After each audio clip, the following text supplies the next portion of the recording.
அது மட்டும் இல்லடி, அவன் காப்பு கட்டின நேரத்துல கூட யார் சொல்லியும் கேட்காம ஊரை விட்டு போயிருக்கான். எதுக்காக? எல்லாம் இந்த பொண்ணுக்காக தாண்டி. இப்போவாது உன் மகனோட யோக்கியதை உனக்கு புரியுதா? எங்க இந்த போட்டோல இருக்கிறதெல்லாம் உண்மையா இருக்குமா? உண்மைன்னு தெரிஞ்ச என்னடி பண்ண போற? மகனையும் மருமகளையும் கூப்பிட்டு ஆரத்தி எடுத்து வலது கால் எடுத்து வச்சு உள்ள வாங்கன்னு கூட போறியா? அதுக்கப்புறம் அந்த ஊரையே கூப்பிட்டு விஷயத்த சொல்லி விருது வைக்க போறியா? இல்ல இல்ல இல்லங்க, நான் அப்படி எல்லாம் செய்ய மாட்டேன், எனக்கு குடும்ப கௌரவம் தான் பெருசுன்னு சொல்லி மகனையும் அந்த திடீர் மருமகளையும் தள்ளி வைக்க போறியா? இதுல நீ எதை செய்ய போறன்னு முதல்ல எனக்கு சொல்லிடு. அப்பதான் நானும் அதுக்கு ஏத்த மாதிரி தயாரா இருக்க முடியும். ஐயோ, அவன் தான் என்ன அழ வைக்கிறான்னா நீங்களும் சேர்ந்து என்ன அழ வைக்கிறீங்களே. எங்க அவனுக்கு நம்ம என்னங்க குறை வச்சோம்? நமக்கு கூட தெரியாம இப்படி ஒரு காரியத்தை செஞ்சுட்டு வந்து நிக்கிறானு. அவனை பெற்றதுக்கு நம்ம மலடியாவே இருந்திருக்கலாமே. ஐயோ பாவங்க அந்த பொண்ணு மீனா இவனையே நினைச்சு வாழ்ந்துட்டு இருக்கா. அவளுக்கு இந்த விஷயம் தெரிஞ்சா உயிரே விட்டுடுவாளே. இந்த குடும்ப மானமே காத்துல பறந்துகிட்டு இருக்கு. அவளுக்கு என்ன ஆகும், இவளுக்கு என்ன ஆகும்னு ஒண்ண குடும்பத்தை பத்தியே பேசிட்டு இருக்க. புத்தி இருக்கா உனக்கு? கர்மம். இன்னும் இதுக்கு பின்னாடி என்னென்ன விலங்கு இருக்கோ யாருக்கு தெரியும்? இல்லைங்க, இல்ல, என் புள்ள அப்படி எல்லாம் பண்ணிருக்க மாட்டான். இதெல்லாம் போய் நீங்க போய் இது உண்மையானு விசாரிங்களே. உண்மை இல்லைன்னா இதை அப்படியே மறந்துடுவோம். ஒருவேளை உண்மையா இருந்தா அடுத்து என்ன செய்வோம்னு யோசிப்போம். போய் விசாரிங்களே.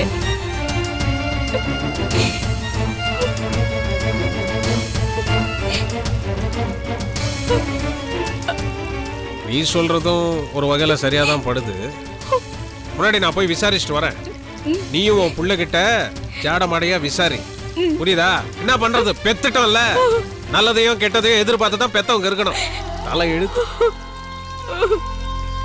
ஐயோ கடவுளே,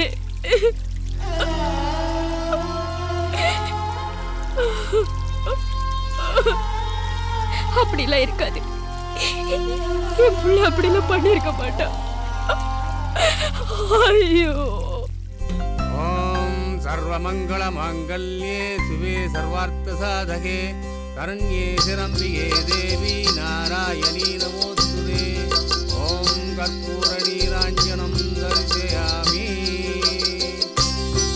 தீர்காயுஷ்மான் பவஹ தீர்க்க சுமங்கலி பவஹ.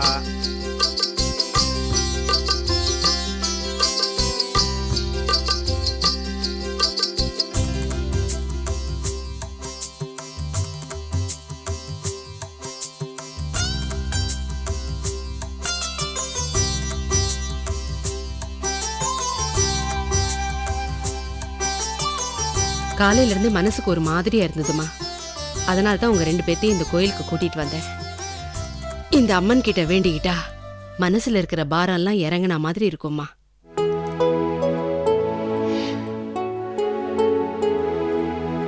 என்ன சித்தி யோசிக்கிறீங்க? உன் மாமனை நினைச்சாதான் என் மனசுக்கு ரொம்ப சங்கடமா இருக்கு. இவனும் எத்தனையோ பிரச்சனைகள்ல இருந்து எப்படி எப்படியோ சமாளிச்சுட்டு வந்தான். ஆனா இப்ப புதுசா பூதாகாரமா ஒரு பிரச்சனை முளைச்சிருக்கு. அதை எப்படி சமாளிக்க போறான்னே தெரியல.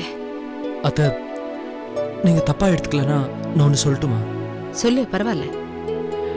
நீங்க அன்னைக்கு சொக்கலிங்க மாமா கிட்ட கல்யாணத்தை நிறுத்துங்கன்னு பேசுன மாதிரி உங்க அண்ணா கிட்டயும் பேசிருக்கலாமே. எல்லாம் பேசியாச்சு. தனி ஒரு பொம்பளை எவ்வளவுதான் போராட முடியும் சொல்லு? சித்தி சொல்றது கூட கரெக்ட் தானே மாமா? அத்த, ஒண்ணு மட்டும் சொல்றேன். வீடு வாசல் சொத்து சுகம் சொந்தம் பந்தம் எல்லாத்தையும் விட்டுட்டு இவங்க 2 பேரையும் எதிர்த்து தனியா ஒரு மனுஷியா இவ்வளவு வருஷம் வாழ்ந்து காட்டிருக்கீங்களே, நீங்க ரொம்ப கிரேட் அத்த. தைரியத்தை ஒரு கையிலையும் வைராகியத்தை ஒரு கையிலையும் வச்சுக்கிட்டு வெளியில வந்தவ. இந்த நிமிஷம் வரைக்கும் அது என் கையை விட்டு போக நான் விடவே இல்லையே. உங்களோட பிடிவாத குணம் அப்படியே என் அப்பாக்கு இருக்காத்த. என்ன அவர் மாதிரி இல்லாம நீங்க நல்ல விஷயத்துக்காக பிடிவாதமா இருக்கீங்க அத்த. இந்த கல்யாணம் நடக்க கூடாதுன்னு என் அப்பா எவ்வளவு பிடிவாதமா இருக்காரு பாருங்க. அவன் கிடக்குறான். அன்னைக்கே தான் நான் உங்ககிட்ட சொன்னேனே, என்ன நம்பி நீங்க 2 பேரும் வந்தீங்கன்னா உங்க கல்யாணத்தை நான் முன்னாடி நின்னு நடத்துறேன்னு. இந்த நிமிஷம் வரைக்கும் அந்த வார்த்தையிலிருந்து நான் மாறவே இல்லை. எனக்கு தெரியும் அத்தை. வேண்டாம் சித்தி, எங்க 2 குடும்ப சம்மதத்தோட தான் இந்த கல்யாணம் நடக்கணும். அதான் என் ஆசையும் கூட. நல்ல ஆசை, நியாயமான ஆசைதான். ஆனா உன் அப்பனும் இவன் அப்பனும் எவ்வளவு தூரம் போனாலும் சேராத தண்டவாளம் மாதிரி இல்ல இருக்காங்க. அப்புறம் எப்படி அவங்க ஆசீர்வாதத்தோட நீங்க 2 பேரும் கல்யாணம் பண்ணிப்பீங்க? பார்க்கலாம் அத்தை. நீங்க சொன்ன மாதிரி என் முன்னாடி ஒரு பெரிய பிரச்சனை இருக்கு. ஒருவேளை அதுக்கு ஒரு தீர்வு வந்தாதான் எங்க கல்யாணம் நடக்குமோ என்னமோ. அதெல்லாம் எனக்கு தெரியாது. ஆனா நீங்க 2 பேரும் எதுக்கும் தயாரா இருங்க.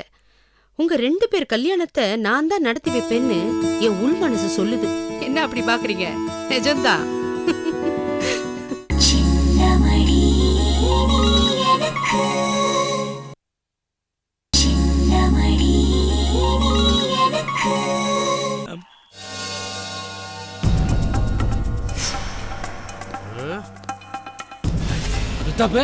செத்தானா டாக்டர்? முடிச்சிட்டியா? அண்ணே, ஹாலை செட் பண்ணி ஹாஸ்பிட்டல் காமிச்சேன். அருமையா ஒரு ஸ்கெட்ச் போட்டு கொடுத்து ஆட்டத்தை ஆரம்பிக்க சொன்னேன். ஆனான்ற வார்த்தையெல்லாம் உன் வாயில இருந்து வரலாமாடா? அண்ணே, கொஞ்சம் பொறுமையா இருக்க. என்னோட முதல் பிளான் தான் ஃபெயிலியர் ஆயிருக்கு. ஆகலாமா? ஆகக்கூடாதுதான். இதுல ஏன் தப்பு எதுவும் இல்லைண்ணே. போடா, இனிமே ஒன்னும் கேட்க மாட்டேன். இன்னமும் அந்த டாக்டர் சிவா உன் ஜென்ம விரோதி, உன் குடும்ப வாழ்க்கை நாசமா போனதுக்கு அவன் தான் காரணம். அவனை கொல்லாம விட மாட்டேன்னு கோவப்பட்டேன்னு உன்ன நம்மனே இப்படி சொதப்பிட்டு வந்து நிக்கிற. போடா. முடிப்பண்ணே. அடுத்த அட்டம்ப்ட்ல கண்டிப்பா அவனை முடிப்பேன். சவக்குழி தோண்டுவேன். ஆமா, ராதாகிருஷ்ண விஷயமா நீங்க என்ன பிளான் போட்டிருக்கீங்க? அவன் தனியா என்கிட்ட ஒரு நாள் மாட்டுவான். மாட்டுட்டும். அப்ப என்ன பண்றேன்னு பாரு. என்ன பண்ண போறீங்க? என் 2 தம்பிகளையும் என்கிட்ட இருந்து பிரிச்சு கொலை பண்ணானே, அவனை சும்மா விட்டுருவேன்? இன்னைக்கு குடும்பமே இல்லாம தனியாளா சுத்திட்டு இருக்கண்டா. அதுக்கு அவன் தான்டா காரணம். அவனை சுட்டா உடனே செத்துரும். அந்த மாதிரி சாகடிக்க மாட்டான். அவனை அணு அணுவா கொல்ல போறேன்டா. எங்க எப்பன்னு உனக்கு போன் பண்றேன். அப்ப வந்து பாரு.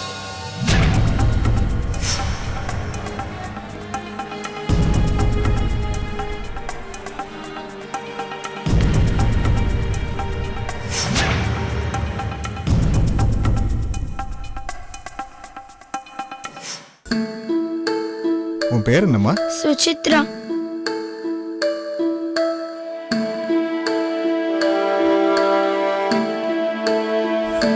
இந்த விரல மட்டும் ட்ரை பண்ணி கொஞ்சம் ஆட்டி பாருங்க. முடியலையா?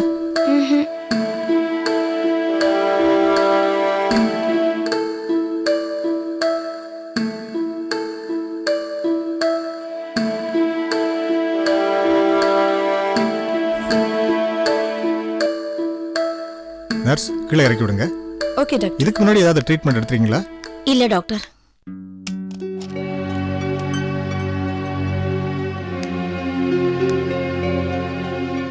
ஆமா, சுசித்ராக்கு இப்ப என்ன வயசாகுது? 11. மிஸ்டர் ராதாகிருஷ்ணன், போலியோ அட்டாக் தான். அப்ப பயப்படாதுங்க. 20-30 வருஷத்துக்கு முன்னாடினா இதை கியூர் பண்ண முடியாதுன்னு சொல்லி கையை விரிச்சிருவாங்க. இப்ப நிறைய ரிசர்ச் பண்ணி இதை குணமாக்க முடியும்னு சொல்லி ட்ரை பண்ணிட்டு இருக்காங்க. So don't worry. ஃபார்ச்சுனேட்லி நான் லாஸ்ட் மந்த் பிரான்ஸுக்கு போயிருந்த போது I got a very good medicine. அதை கொண்டு வந்திருக்கேன். இதுல 30 டேப்லெட்ஸ் இருக்கு. ஒரு நாளைக்கு 2 டேப்லெட்ஸ் கொடுத்துட்டே வாங்க. 15 டேஸுக்கு அப்புறமா இந்த மெடிசின் எப்படி வேலை செய்யறதுங்கிறத பார்த்துட்டு ஃபர்தர் ட்ரீட்மெண்ட் பண்ணிக்குவோம். Thank you doctor. நாங்கள் இப்போ கிளம்புறோம். வரேன் டாக்டர். பார்த்து பார்த்து பொறுமையா.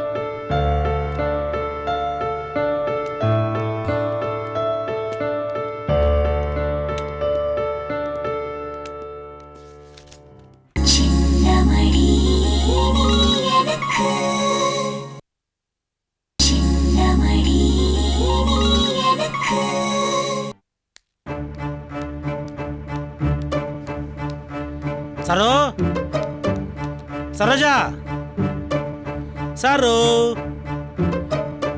சரோஜா, சரோஜா எங்க இருக்காவோ?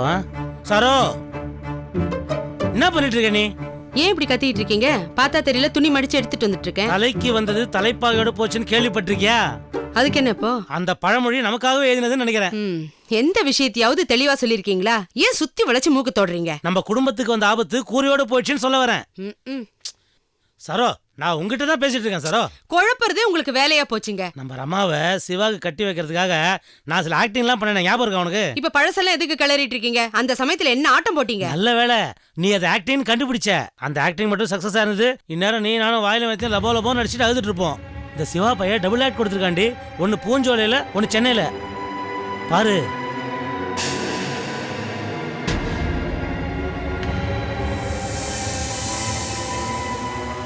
ஏங்க இது நம்ம சிவாவா?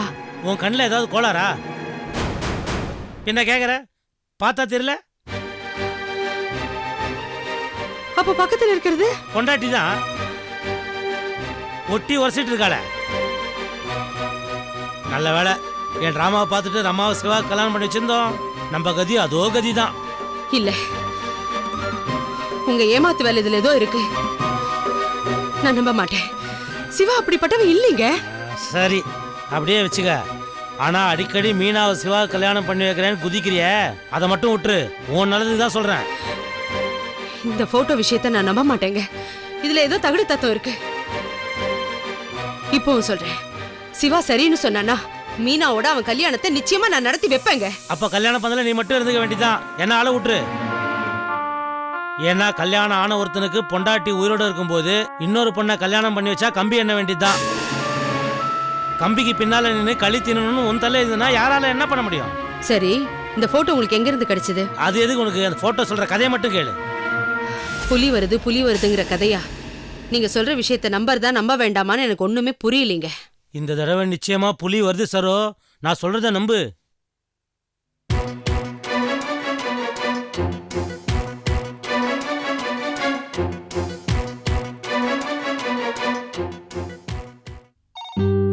மாமா, அடடே, வா சிவா, உட்கார். மீனா, என்னப்பா? இங்க வா, சிவா வந்திருக்காப்ல பாரு. அப்புறம் எப்படி இருக்க? நல்லா இருக்கு மாமா. என்னடி உங்க மாமா வந்திருக்காரு? சும்மா இரு. வாங்க மாமா, எப்போ வந்தீங்க? இப்பதான் வந்தேன். என்ன பண்ணிட்டு இருந்தீங்க மூணு பேரும் உள்ள? ஒண்ணும் இல்லப்பா, தாயம் விளையாடிட்டு இருந்தோம். மீனா, இந்தா. என்ன மாமா இது? பிரிச்சு பார்த்து உனக்கு பிடிச்சிருக்கான்னு சொல்லு.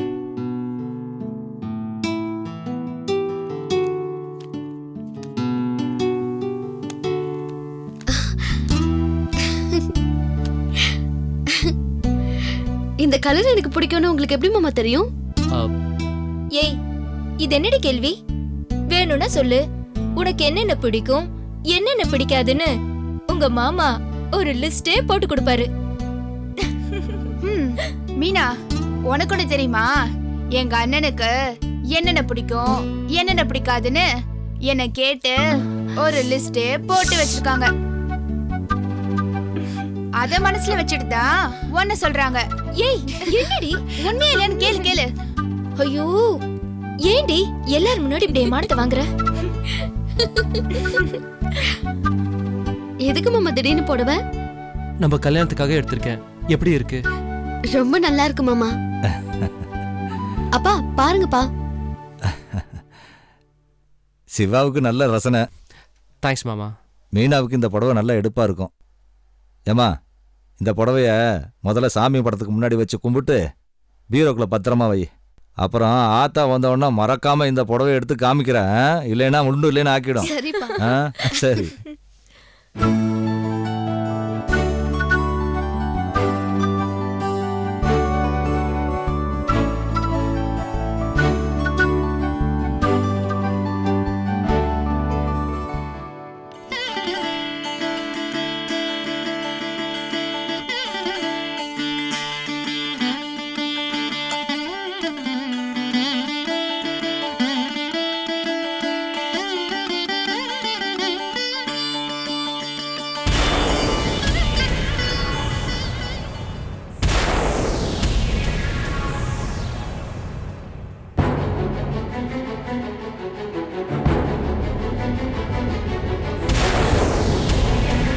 ஐயோ மீனா, சேர்ல தீ பிடிச்சிருச்சு. என்னாச்சுமா என்னாச்சு புடவையில தீ பிடிச்சிருச்சு மாமா. எப்படி ஆச்சு? சாமி விளக்குல இருந்து தீ பிடிச்சிருச்சு மாமா.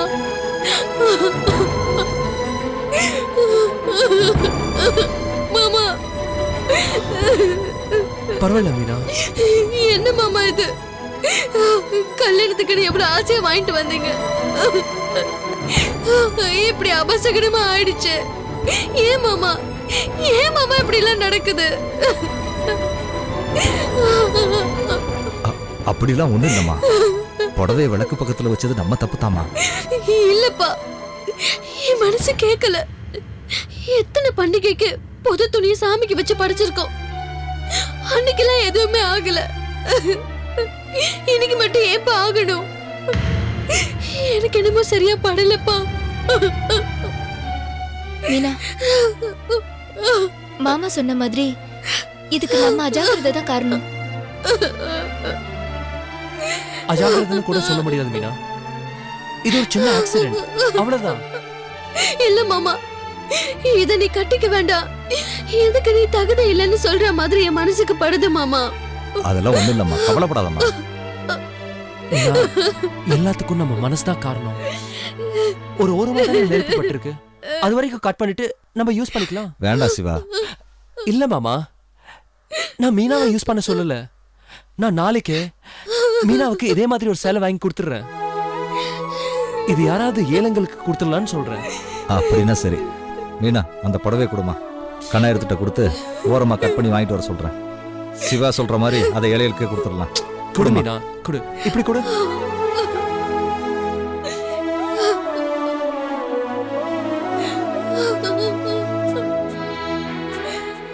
மீனா, என்னடி இது? மஞ்சு,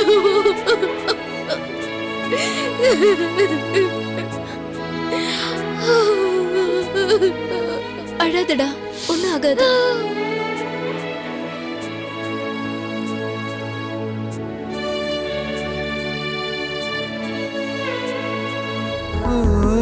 மின்னல் ஒளி விழியாலே நெஞ்சை நீ திறந்தா, சின்ன சின்ன ஊடலோடு சிரிக்க ஏன் மறந்தா, கண்ணில் நிறைந்த கன்னி தமிழே உள்ளம் கலங்காதே, கண்ணில் நிறைந்த கன்னி தமிழே உள்ளம் கலங்காதே, உன்னையல்லாமல் வேறு உறவும் என்னை சேராதே, காற்றும் நானும் காத்து கிடந்த தனிமை தீவினிலே